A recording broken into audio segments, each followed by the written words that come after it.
Per video ini kita shoot ya, rupiah itu udah melemah sampai 18.181 per $1. Ya, ini kenaikan yang signifikan banget ya. Di bulan ini persis ya kita udah melemah 4% ya, dari 17.500-an sampai ke 18.200-an. Dan dalam video ini gue pengen sharing ke kalian gimana cara menghadapi situasi seperti ini ya, dimana rupiah ini terus-terusan melemah gila-gilaan. Dan menurut gue udah bilang ya dari video gue, mungkin buat editor bisa dikasih tunjuk ya, beberapa bulan yang lalu ya, bahwa rupiah ini akan ke 20.000 sebelum tahun 2030. Gue udah bilang ya, yang namanya itu fiat currency atau mata uang itu udah pasti selalu melemah.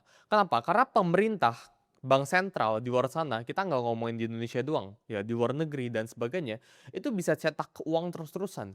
Jadi supply dari mata uang itu unlimited, sedangkan demand-nya itu sangat terbatas. Dan kalau kan pakai hukum supply and demand, ya ini udah pasti, ya ujung-ujungnya mata uang itu akan inflated bahasannya, mata uang itu akan melemah terus-terusan. Jadi ketika lu udah tahu ya, rupiah itu udah pasti melemah ke 20.000, nanti ke 25.000, nanti juga ke 30.000 suatu hari. Ini cuma masalah kapan aja gitu kan. Yang kita berharap ya, rupiah ini melemah jangan cepet-cepet ya, jangan kayak sekarang. Karena sekarang itu kita melemah 100 perak setiap harinya ya, rupiah against dollar. Nah sebenarnya ya, dalam video ini gue pengen sharing ke kalian 3 solusi yang lu bisa terapin ya ke hidup lu buat menghadapi krisis badai ekonomi seperti sekarang ya. Ini pribadi gue terapin ke diri gue ya. Jadi dalam video ini gue pengen bahas. Tapi sebelum itu ya, kalian itu perlu tahu data-data yang bakalan gue bagiin dalam video ini. Nah yang kalian perlu tahu ya, di saat rupiah itu melemah dan US dollar itu menguat, ini berdampak buat pebisnis, pedagang, UMKM semuanya di luar sana. Buat gue pribadi pun sangat-sangat berdampak ya. Jadi kalau kalian tahu, gue itu ada build sebuah platform namanya itu content.com. Itu platform buat clippers itu cari uang gitu ya. Jadi mereka itu bisa submit video, dan video ini itu ketika dapat views mereka itu bisa hasilin uang gitu. Nah, content.com ini buat ngeran ya, ini kita pakai yang namanya itu API. Ya, jadi kita ngambil dari luar negeri gitu. Kita ngambil data dari US. Dan ketika US dollar ini menguat dan rupiah ini melemah, cost kita itu naik. Ya, jadi kita tahun ini ya, kita udah cost gue buat ngeran content.com itu udah naik 11% ya, karena rupiah itu udah melemah 11%. Kita juga lihat ada data ya, pedagang tahu tempe udah mulai rasakan dampak pelemahan rupiah. Jadi misal ya, tempe itu import dari luar negeri ya. Awalnya ya, buat beli 10 kali tempe ini butuh $1. Dulu $1 itu 16.000 contohnya. Sekarang ya, buat beli 10 tempe ini masih tetap sama $1. Tapi satu tempe ya, $1 ya, ini udah di 18.000. Jadi pedagang ini udah bayar 2.000 lebih banyak, alias inflasinya itu 200 perak per tempe. Gitu ya. Jadi ketika kita bilang ya, apakah rupiah ini melemah langsung ada dampaknya ya? Pastinya langsung ada dampaknya. Dan buat ekonomi kita sekarang ya, ini sangat-sangat kritis ya. Pebisnis sekarang ya, margin keuntungannya itu bisa aja semakin tipis. Beberapa bisnis itu bisa aja tutup ketika rupiah itu bisa unlock, bisa melemah gila-gilaan kayak sekarang. Kita lihat ya, ini kinerja mata uang Asia terhadap dolar Amerika Serikat sejak awal tahun, alias year to date-nya ya. Jadi dari 1 Januari sampai sekarang gitu. Dolar Taiwan ya 0,2%, dolar Singapura ya ini bagus banget ya 0,6, ringgit 3,3, yen 3,1, dolar Hong Kong 1,7, yen 1,8. Ya, jadi yang sebelah sini itu masih dalam batas wajar ya menurut gue pribadi ya, kecuali ringgit ini. Ya, Taiwan Baht ya ini 3%, won Korea 4,8% melemah gitu ya. Peso Filipina ya 4,1%. Rupiah India, ya ini the second ya, yang paling jelek setelah Indonesia. 5,0% ya, 5% ya pelemahan. Indonesia rupiah itu 7,6 year to date. Ya, bahkan ini kayak datanya harusnya yang up to date ya. Yang up to date itu 11%. Jadi rupiah ya, itu memiliki kinerja paling buruk satu Asia ini ya di tahun ini. Jadi dari sisi rupiahnya, mata uangnya, dari sisi pasar uangnya ya, pasar modalnya, dari sisi stock marketnya gitu ya. Indonesia itu juga mengalami penurunan yang paling signifikan dibandingkan dengan yang lain. Ini kalau kalian cek ya, Indonesia stocks drop nearly 39% ya from January peak ya. Jadi dari 9 ribuan turun ke sekarang ya kurang lebih 5.400-an, ini hampir 50% ya, ini sangat-sangat mendekati 50%. Dan ini ada analis ya dari luar negeri ya, jadi dari Singapura ya nama itu Moped Mirpuri gitu ya. The next 2 weeks are critical ya. The market is looking for clear signs for fiscal discipline, policy consistency, and a strong commitment for macroeconomic stability. Maksudnya kayak gimana? Market sekarang atau investor asing yang di luar sana ya, negara-negara luar yang berinvestasi di Indonesia itu lagi melihat ya 2 minggu ke depan. Apakah Indonesia ini ya bakalan kasih regulasi-regulasi, kebijakan-kebijakan fiskal yang konsisten, yang disiplin. Ya karena sekarang regulasinya itu berubah. Ya bentar A, bentar B gitu kan. Ketika ada suatu company yang baru untung gitu, tiba-tiba dia rugi lagi gara-gara pemerintah buat kebijakan A dan sebagainya gitu ya. Dan ketika market itu mengalami penurunan, cara komunikasi pemerintah gitu ya, kita lihat strong commitment gitu ya for macroeconomic stability. Jadi menurut gue pribadi ya dari sisi pemerintah itu sekarang komunikasinya itu seperti ini ya di 9.000. Oh kita itu baik-baik aja gitu kan. Terus mengalami penurunan ke 8.000. Santai ya. Fundamental ekonomi kita itu kuat gitu. Kita di 8.000 sebelah sini. Gitu ya. Nanti turun lagi ya ke 7.000 sebelah sini nih. Masyarakat tuh udah teriak-teriak ya. Rupiah udah melemah gitu kan dan sebagainya. Terus saya di sini bilang, oh santai ya, fundamental kuat gitu. Kita bakalan suntikin ya rupiah kita bakalan intervensi gitu. Terus saya turun lagi gitu. Sampai sekarang pokoknya kita bilangnya kita baik-baik aja, kita baik-baik aja.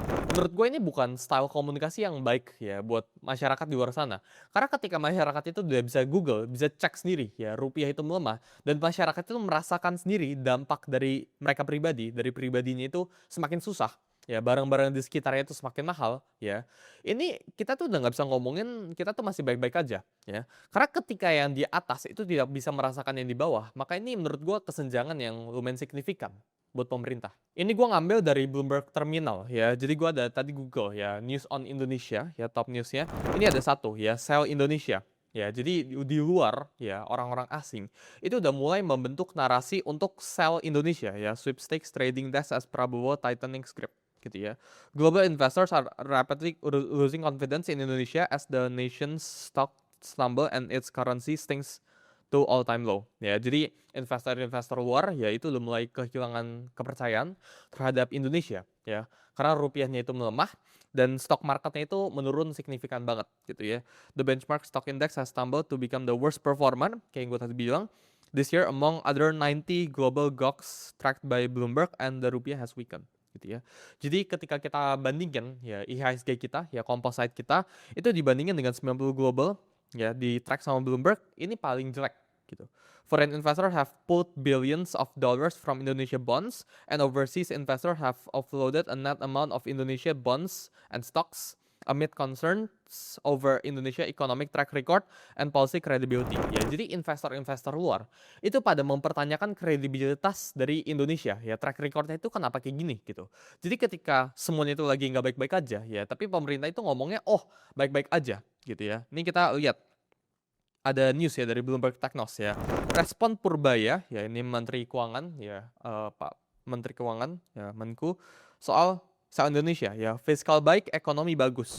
Menurut gue ini sesuatu statement yang nggak wise untuk dibilangin ya. Jadi kalau boleh kasih saran ya, ketika ekonomi itu lagi cenderung nggak baik-baik aja gitu kan. Karena kan government spending itu kan lumayan besar kan dari 5,61% ini gitu kan. Ketika kita cuma bisa berpatok ya pada GDP growth-nya itu, economic growth-nya itu 5,61%. Tapi rupiah ini melemah sampai 18.200. Menurut gue buat statement ya ekonomi itu bagus di saat pengusaha-pengusaha di luar sana itu lagi kesusahan, itu bukan sebuah move yang wise. Terakhir ya, sebelum gua kasih lu solusinya ya, ini ada salah satu trader di luar sana ya, namanya itu George. Dia head of research dari fund K2 Asset Management ya. Dia ada 4.3 billion ya total ya fund yang dia manage. Setelah berpuluh-puluh tahun ya berinvestasi di sana, dia keluar ya, George ini keluar dari Indonesia di 2024. Dia bilang, I have zero exposure to Indonesia. He said, I won't give them an opportunity. Ya, jadi investor luar yang manage AUM-nya, ya asset under management itu billions, itu udah hilang kepercayaan terhadap Indonesia. Jadi ketika kita udah cek, ya lu bisa Google di luar sana, dan lu bisa lihat di luar negeri ya, orang-orang itu udah mulai bercandain tentang Indonesia. Ini udah bukan lagi move yang baik ya. Ini udah bukan lagi Indonesia itu udah bukan baik-baik aja. Indonesia itu sedang tidak baik-baik aja sekarang. Dan gue ngomong ini bukan buat fear monger kalian, bukan buat tebar fear kalian. Jadi gue ngomong ini buat kasih tau ke kalian realitanya. Dan terkadang realita itu memang pahit. Jadi setelah kita tahu ya bahwa sekarang ya rupiah kita itu lagi nggak baik-baik aja dan rupiah ini akan terus-terusan melemah sampai pemerintah itu melakukan kebijakan atau intervensi yang memberikan kepastian ya kepada investor-investor asing di luar sana. Gua ada 3 solusi yang kalian itu bisa langsung praktekin ya setelah kalian selesai nonton video ini gitu ya. Jadi 3 solusi ini ya. Ini yang pertama, kedua, ketiga. Solusi yang pertama ya, buy strong currency ya. Buy strong fiat atau currency, mata uang yang kuat gitu. Sekarang gue pengen kalian tanya ya, ketika kita udah tahu ya, yang namanya itu rupiah atau fiat currency as a whole, ya itu udah pasti melemah. US dollar itu udah melemah ya, US dollar itu kehilangan 99% value-nya. Kenapa? Kayak yang gue bilang tadi ya, rupiah itu atau fiat money ya itu pasti dicetak terus ya sama bank sentral, sama pemerintah. Dan fiat money ya ini nggak ada dalam kendali lu. Jadi pemerintah mau besok buat kebijakan A, kebijakan B dan seterusnya gitu kan, buat regulasi baru A, B, C dan seterusnya, itu nggak bisa kendalin. Tapi yang lu bisa kendalin ya, lu harus taruh ya mata uang lu atau uang lu di tempat yang paling kuat formatnya. Ketika lu taruh uang lu misal di Argentina gitu misalnya, Argentina itu melemah misal 100% ya setiap tahun, ya lu harus pindahin uang lu keluar dari sana alias beli a stronger currency kita ngomong ya. Jadi kayak US dollar ya ini juga kuat gitu ya karena US dollar itu one of the best gitu ya. Swiss franc, CHF gitu ya ini juga bisa, atau enggak lu bisa beli SGD. Nah mungkin ya kalau kalian ke money changer dan sebagainya ini lumayan mahal. Jadi sebenarnya ini gua buat edukasi aja ya. Lu bisa beli yang namanya itu USDT. Ya ini digital digital USD. Ya, ini ada di exchange-exchange crypto ya, dan ini legal. Ini ada di regulated exchanges ya, kalau kalian cek ya di Flock, toko kripto, Indodax, semua itu gitu ya, ini available. Nah, solusi yang pertama ini menurut gua sebenarnya ini nggak menyelesaikan masalah ya. Karena year to date ya, dolar itu juga pasti melemah against asset class dan in the long term ya, kita nggak narik 5 tahun ke depan, dolar itu udah pasti melemah. Tapi setidaknya ya ketika misal harusnya uang lu itu melemah 70%, lu beli fiat money yang lebih kuat, ya melemahnya itu berkurang jadi 30% dengan resiko yang lebih rendah. Ya, jadi solusi pertama ya lu beli US dollars atau beli fiat money yang lu rasa lebih kuat daripada fiat money yang lu pegang sekarang gitu. Yang kedua solusinya itu masuk ke stock market atau beli aset kelas. Nah, ini level 2 dari level 1. Kenapa? Karena ketika lu bisa beli aset kelas, ya aset kelas itu sesuatu yang produktif dan sesuatu yang apresiasi nilainya. Ketika lu bisa beli gold, ya Bitcoin, stocks gitu kan. Ini kalau lu punya cash aja gitu kan. Stocks, Bitcoin, gold dan sebagainya gitu ya. Ini mata uang lu itu bakalan semakin tinggi. Atau kalau lu nggak bisa ngambil resiko, lu bisa beli aja bonds gitu ya. Jadi ketika lu beli aset kelas ini tentunya di atas ini ya. Ketika aset kelas itu bisa ngasih return 5% contohnya gitu ya kan. 10%, 20% setiap tahunnya. Maka lu udah menang ya. Ketika lu dapetin uang ya, hal pertama yang lu harus pikirin ya, itu pelemahan dari mata uangnya sendiri ya. Jadi ketika misal gue dapet uang 100 juta sekarang ya, ini dalam 3 tahun kalau sekarang year to date ini melemah 11% ya, dan ini ke depannya 3 tahun kayak gini, uang 100 juta gue 3 tahun lagi ini bakal sisa 50 juta. Jadi gue harus segera pikirin cara buat dapetin apresiasi sebesar 11%.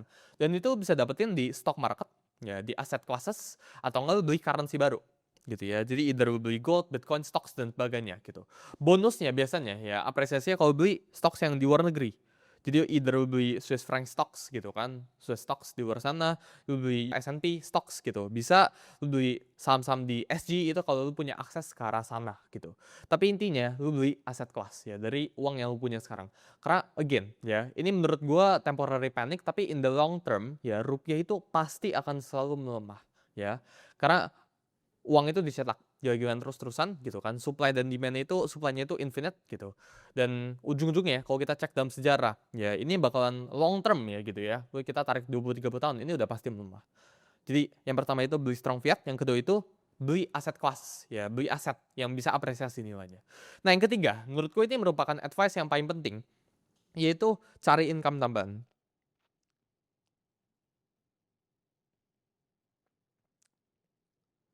Nah, ini kenapa paling penting? Karena dari semuanya ya, lu harus tahu ya, kayak yang gue tadi bilang, yang namanya itu pemerintah pengen buat kebijakan A, B, C, baik atau buruk gitu ya. Kita nggak ngomongin pemerintah kebijakan itu selalu buruk. Pemerintah kebijakan itu bisa baik-baik banget gitu.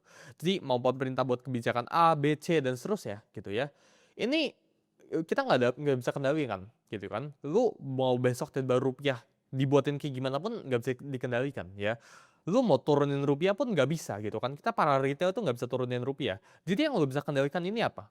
Ya, yang lu bisa kendalikan ini ketika udah dapat uang, ya convert uang lu itu ke mata uang yang lebih kuat atau beli aset kelas dan cari income tambahan. Jadi ketika misal gaji lu sekarang ya, misal hari ini itu 10 juta, ya, rupiah ini melemah 11%, maka purchasing power lu dalam USD ini melemah juga dong, 11% dong. Jadi ketika udah melemah 11%, yang bisa lakuin itu apa? Ya, lu harus cari income tambahan ya di luar dari jam kerja lu. Misal lu kerja dari jam 9 sampai jam 5 gitu kan. Ini dari jam 5-nya sampai jam 9 ya lu bisa melakukan sesuatu gitu ya. Lu bisa cari income tambahan, side hustle tambahan gitu ya. Lu jadi content creator, ya lu jadi influencer kah gitu kan. Lu bikin bisnis sampingan, lu jadi clipper bahkan. Baik banget solusinya di luar sana. Jadi menurut gua ya simply kendalikan apa yang kalian bisa kendalikan aja gitu kan. Peduliin sesuatu yang kalian bisa kendalikan. Ya ketika rupiah ini melemah ya pemerintah pengen bikin kebijakan A gitu kan. Ini lo nggak bisa kendalikan. Ya jangan abisin energi lu ke sesuatu yang lo bisa kendalikan. Gak usah ya spend waktu kalian buat hujat pemerintah ya, karena menurut gua ya dari sisi pemerintah pun mereka juga sedang trying their best. Gue yakin mereka itu pasti mau yang terbaik buat negara kita